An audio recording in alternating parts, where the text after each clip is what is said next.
This guy has been in the system for a long time. We promised that we'll speak to the High Commissioner. In fact, we got in touch with him as far back as Friday when he met the President of South Africa, President Cyril Ramaphosa, who subsequently then made some comments on it. We have some comments from the police ministry of South Africa. His Excellency Benjamin Quarshie has joined us on the line. Good morning to you, sir, and I hope you're well. Sir, good morning. How are you? I am doing well. I'm doing well too. And good morning to you and to your cherished listeners. I hope you're well. And how is the High Commission? We're doing well. It's another new day. We're going about our duties as law-abiding citizens, as Ghanaians are. And diplomatically, we are trying to resolve the issues, and we are working towards that as well.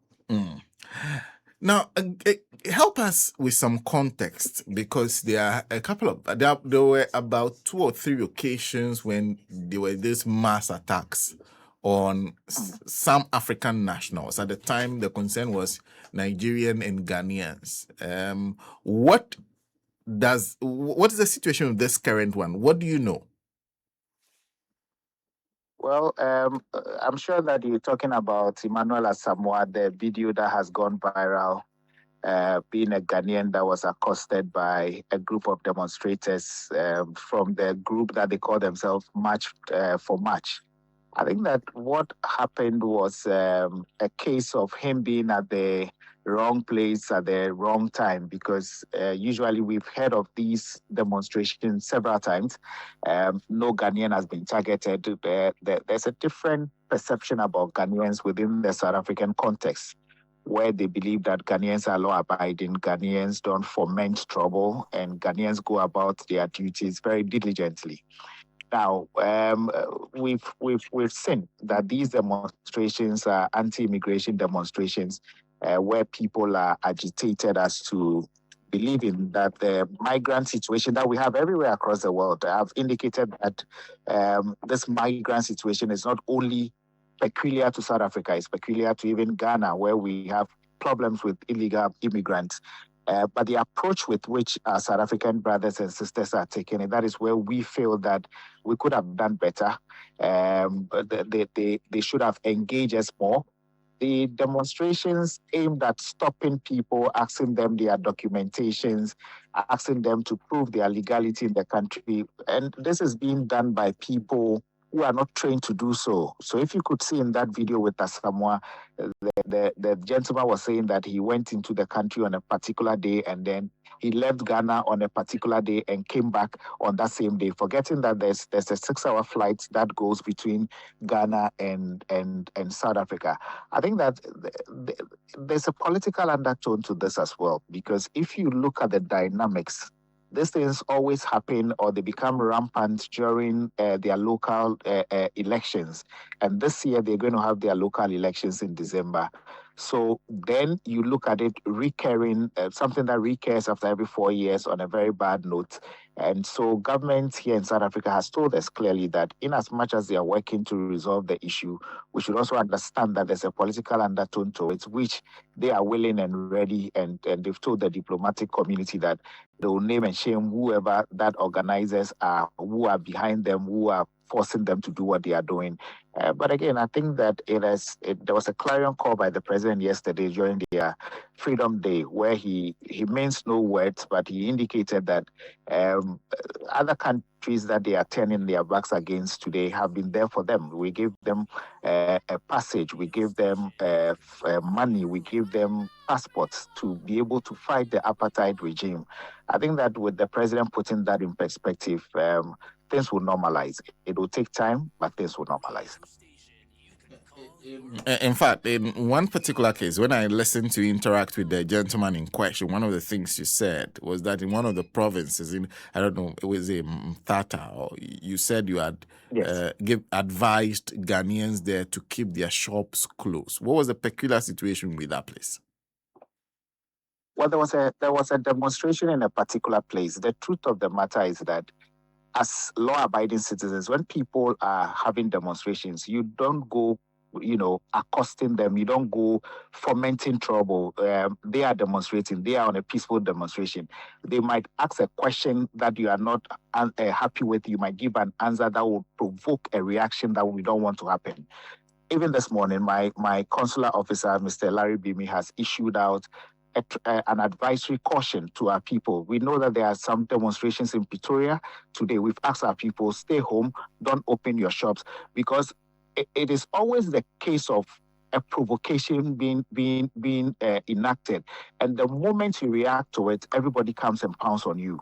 So it's better you stay home whilst we get the situation calmed down. Police are involved, authorities are involved. Once the demonstration is over, our people can go back and then do their work. Like I said, I gave that advice when it had to do with Imtata in the Eastern Cape side. This morning we've given to Pretoria because we've been clearly told that it's happening in Pretoria as well. We are not saying that they shouldn't go back to work, but we are saying that to prevent that situation of a confrontation happening, that is why we are doing what we are doing. And you said all this relates to a migrant situation that the citizens are not happy about?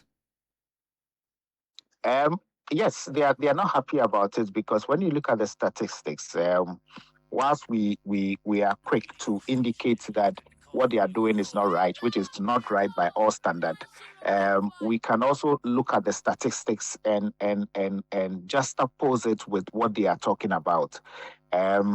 It is true that there are a lot of migrants that are undocumented in this country, but there are also migrants that are documented.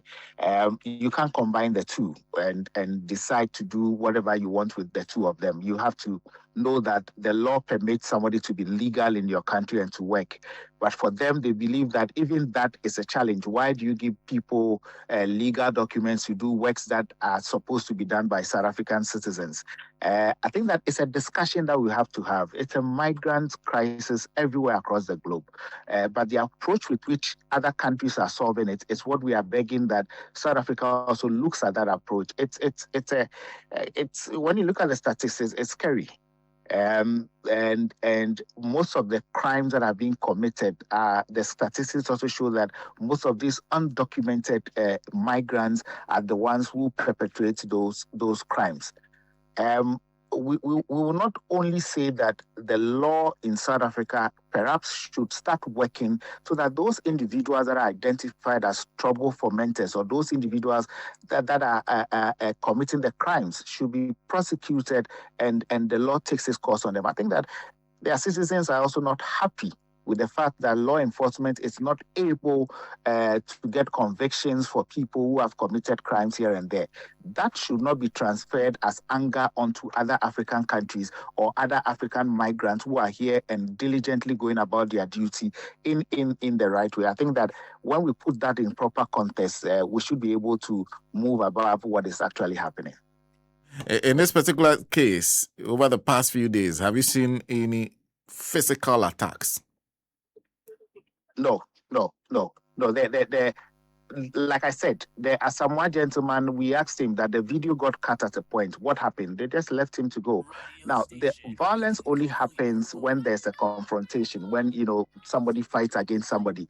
But as I speak to you, as of this morning, no Ghanaian has been attacked. No Ghanaian shop has been ransacked. We are on top of the issues, and we are ensuring that our people are taken care of. This time around, under John Mahama presidency, we care for every single Ghanaian that is outside in the diaspora. Would ensure that they are protected and they are well taken care of. We are offering them the best consular services as well. And we've opened up our doors. Whatever it happens, wherever we need to send senior officers from the mission to go see what is happening, we are doing that, giving them the best care that we have to give them as a mission. And I'm sure you watched our conversation with the one of the Ghanaians who are based in South Africa. He was talking about it being a constant part of their day, where people confront you. What are you doing in our country? Go back to your country, among others. Those are those things that you are aware of? Well, I'm aware of those things, and like I've indicated, we've told them that there's a general rule of law problem in South Africa when it comes to security, when it comes to citizens. You know, in Ghana, before you have a gathering of a number of people, you need police permission. But here in this country, because of the apartheid laws, you are not supposed to notify police. You can just gather yourself and you start your demonstration. Police cannot stop you about it. They rather have to come and give you that protection that you are supposed to get.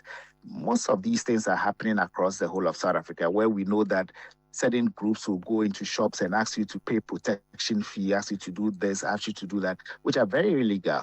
But again, the system in South Africa has to deal with these things. So the best we can do is to bring it to the notice of the authorities here and insist that these things don't recur or don't happen to our citizens. I think that the police in South Africa are also doing their very best to ensure that they contain these situations. But again, the president has indicated, the ANC ruling government has indicated that there is going to be zero tolerance for mistreatment of other migrants just in the name of saying that they've taken your jobs or they've taken your over your country and all of that. I think that once they are able to do this and coordinate it with the other African countries, look, Africa gave them a shoulder to lean on when they needed it. So you don't turn your back at this point against the same people who did whatever they had to do to get you that freedom that they got in 1994. I think that history has to be retold. History has to be relearned so that the current generation will understand that the dynamics are not what they think that they are. It's a migrant crisis. Let's solve it, but let's not use xenophobia or use any other tactics to make life uncomfortable for law-abiding immigrants in your country.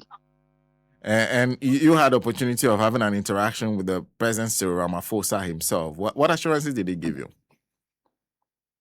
The assurance is clear. He has always maintained that there's zero tolerance for xenophobia.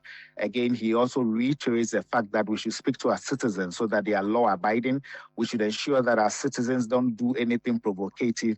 And once those ones are done, the government of the ANC or the coalition government that they have now will ensure that our safety is protected in the country that we find ourselves.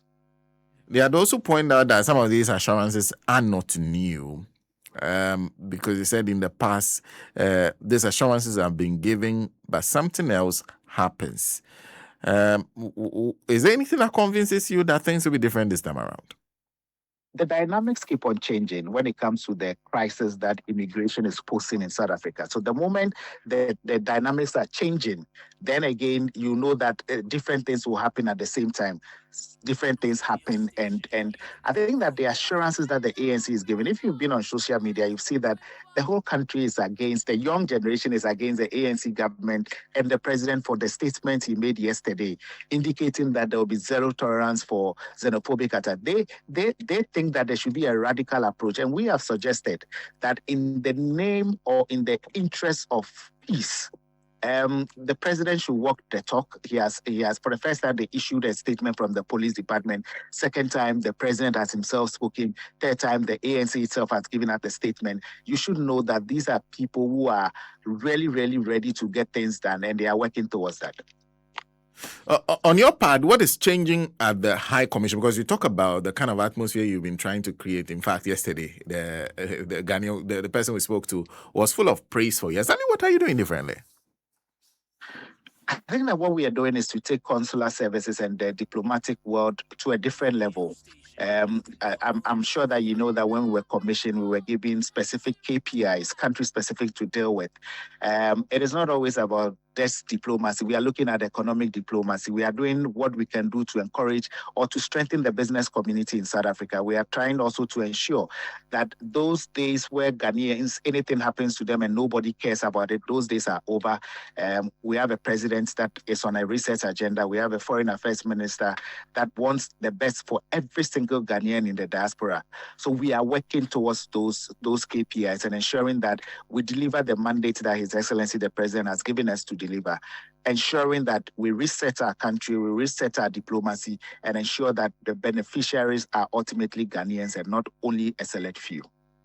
So your marching of others is to be there for the Ghanaian in South Africa in every situation. Yes, you have to be there for your citizens, come what may. There are some that fall short of the law. We still have to be there and give them the support that we need to give them. We should be able to ensure that I always tell people that we should look at the economic diplomacy in this whole trajectory. It just in the month of March of this year, if you look at the kind of investment that South African companies have made out of Ghana, and you look at what we have also done out of South Africa, the gap is too huge. The trade imbalance is too huge. Now, one of the things that we are looking at working towards is to ensure that those Ghanaian entrepreneurs who bring in goods and services to come and sell in this place, just like in Ghana, they are regularized. We are ensuring that the embassy makes sure that they are regularized. The Trade Department is now fully active. We formed a Chamber of Commerce. We formed a Chamber of Business. We're ensuring that there's a win-win trade for both countries. I think that not only about the welfare of the Ghanaian people, we're also thinking about making sure that Ghana derives much from South Africa, just like South Africa. You know that most of our manufacturing sector equipments are coming from South Africa. All these heavy-duty machines that are used in the mines across Ghana, all are coming from South Africa. They make close to 368 million rands just in the month of March. Ask yourself, how much did Ghana get out of South Africa? We only got 2.8 million. 326 million, 2.8 million. The gap is huge. And so we're not going to relent until we bridge that gap. It's not going to happen in a matter of a day or two, but over time, just like we have been told that we should push the agenda of resetting, we'll get it rightly done. Make sure Ghana benefits more from this relationship too, in terms of trade. Absolutely.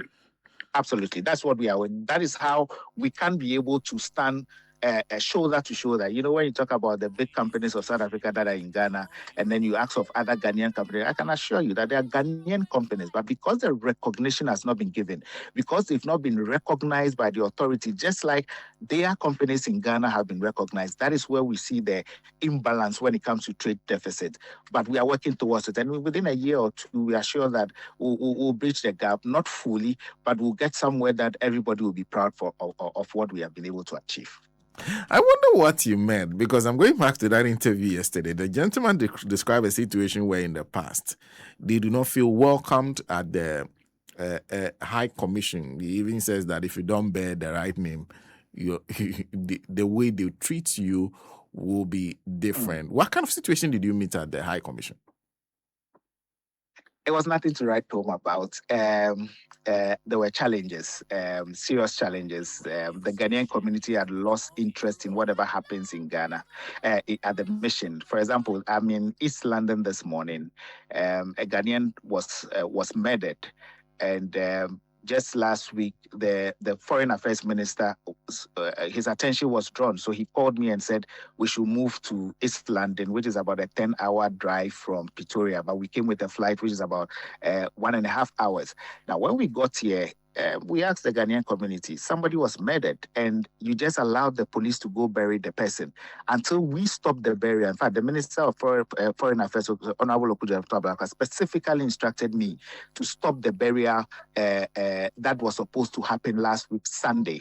And so I stopped it. So when we got here, we asked them, how come? Why did you allow this to happen? And the only thing they told us was that they know the Ghana High Commission. When you call them and you tell them anything, yesteryear, they don't do anything. So they decided to just bury the person. As we were asking them, you cannot bury somebody who was murdered. You don't think that they deserve to get justice. They deserve to be buried diligently. With some dignity. And so now that they've seen that the High Commissioner himself has come all the way from Pretoria to come ensure that the right thing is done, I think that is what they were clamoring for. Leadership that serves them, leadership that doesn't, trample upon their right, leadership that leads them in the right direction. And I think that just like President Mahama is doing, this is the clarion call that he has given to all of us, and we're also following in that same state. That's a worrying situation you describe, that a national of this country is murdered and was going to be buried without any notice to you. Nothing at all. Tragic. In fact, we got here early this morning, and it's a sad spectacle. But I can assure the good people of Ghana that just like the Foreign Affairs Minister has always indicated, every single Ghanaian will be accounted for. Every single Ghanaian will be taken care of. We will not allow our citizens to be trampled upon. We will not allow our citizens to continue to be murdered and there's nothing that happens to them. I'm not going to say that they can do it to other citizens, but I can assure you that they can't do it anymore to the Ghanaian people. We will stand with the Ghanaian people, we would ensure. We've heard other stories of certain brutalities that are happening in other provinces. We've engaged the police in those provinces. We've engaged the mayors in those provinces, and we've indicated to them that we've brought it to your attention. If anything untoward happens to any Ghanaian, we'll go the length that we have to go. Just like in the case of this gentleman that has died, that we are here currently at the, in fact, we are right at the mortuary now, getting them to give us a forensic report. And in the report, they indicated that the cause of death was unnatural causes. So we're asking, you have to go deeper. You have to tell us. In fact, because they thought it's a normal thing, they were just going to throw the body away. They didn't do anything specific. We have asked them that we are going to sit with you. You do the report again. You tell us what happened to the Ghanaian citizen. You are not going to bury that person. If justice needs to be sought, we would seek for justice. If compensation has to be sought for the family of that gentleman, we would seek that compensation for the family of that gentleman. I want to use your medium to let all Ghanaians in South Africa know that, look, it's a new regime. It's a regime that follows what President Mahama has indicated, that we should reset. We are going to reset. It's going to be difficult, but let's do it together. Let's ensure that we gain out of this diplomacy. Let's ensure that our people are well taken care of. Let's ensure that as we continue to contribute to the economic development of South Africa also contributes to that economic development of Ghanaians and Ghanaian-owned companies and entities.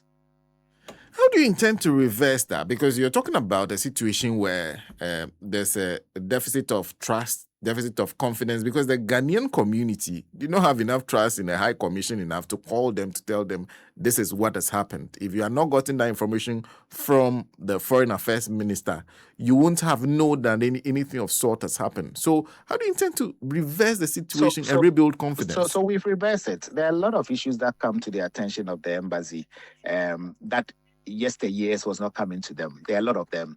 Now, this particular incident, the reason why it got to the Foreign Affairs Minister was to do with the community losing trust in the High Commission. In fact, they never believed it when I told them that I was going to be here this morning. The whole community is here, and they're like, we never believed it that you were going to come. So that mentality against the High Commission and how they've performed, I've told people that the High Commission is not only in Pretoria. Hitherto, people believe that everything should happen in Pretoria. I said no.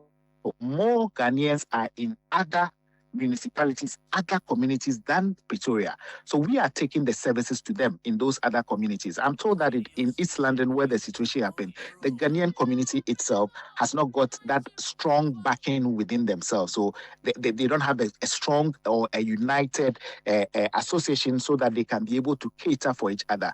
I'm supposed to address them at 1 o'clock South African time today, and I'm going to tell them that it's important they come together. It is only through unity that we'll be able to achieve what we want to do. They are hardworking. They are so focused in what they are doing, but we need them to be united. Once they are united, I can tell you that just like we are doing in other provinces, we'll be able to do in the East London province as well and get things done properly. Do you have an account of the number of Ghanaians in South Africa? Are you able to tell where all of them are? Yes, we do. We do. So the first thing I did when I took over was to look at the database of all Ghanaians in South Africa. In fact, the handing over note I had from my predecessor, Honorable Her Excellency Francisca Ashite Odonton, it indicated that Ghanaians in South Africa were about 5,000 to 6,000. And when I took over and I read that statement, I said, no, it cannot be true. Looking at the statistics that I had known before coming to assume the office of a High Commissioner. So what did we do?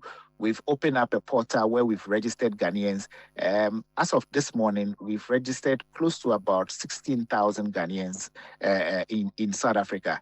There are other provinces that are border provinces, closer to Swaziland, closer to Lesotho, closer to Zimbabwe, that we are told that those communities don't even have access to internet for our people. So it becomes difficult for them to be able to register. So whatever it is that we are doing to ensure that we register more people. But I cannot tell you that we are more than 25,000 in this country, and would ensure that we get the statistics right. The deadline for the registration that we've communicated to the Ghanaian people, the deadline is at the end of this month. And I cannot tell you that when you call me back at the end of this month, I'll be able to tell you how many women, how many men, how many young ones, how many elderly ones, how many kids of Ghanaians have been born into this country. We are getting all those statistics and getting them right. Interesting. From all I've heard, it looks like you know this country, South Africa, quite well. It's somewhere you've been operating for some time. I want to find out from you, perhaps to conclude this, what your own plans are. What are the deficits? You're talking about deficit. What are the issues that you think were not being dealt with that you are planning to do better as High Commissioner?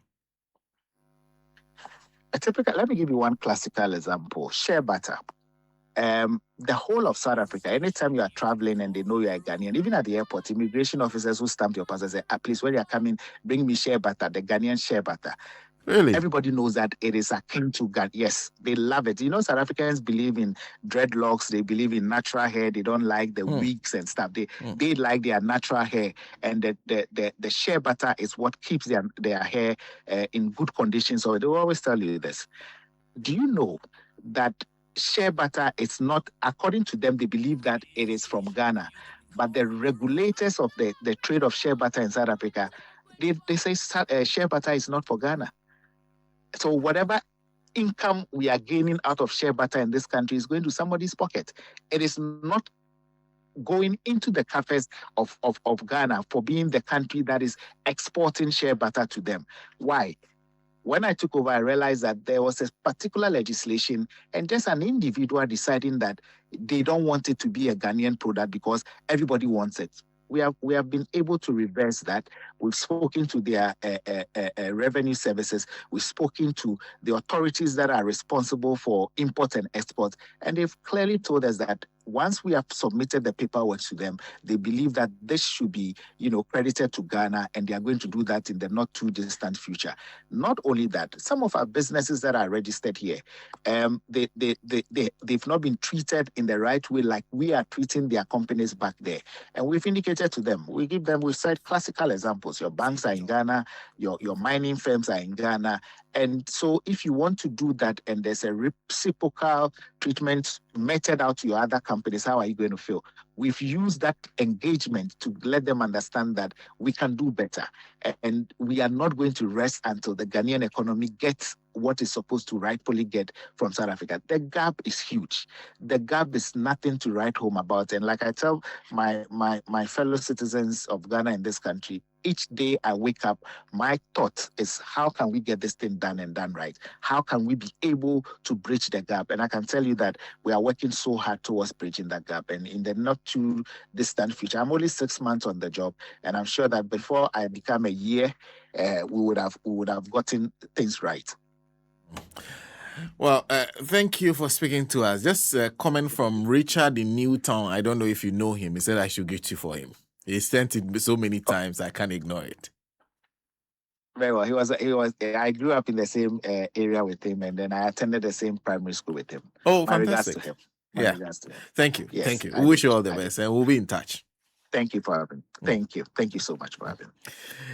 That's His Excellency Benjamin Quarshie, who is Ghana's High Commissioner to South Africa, joining us on the line. He says, this is a political season. Local elections are happening.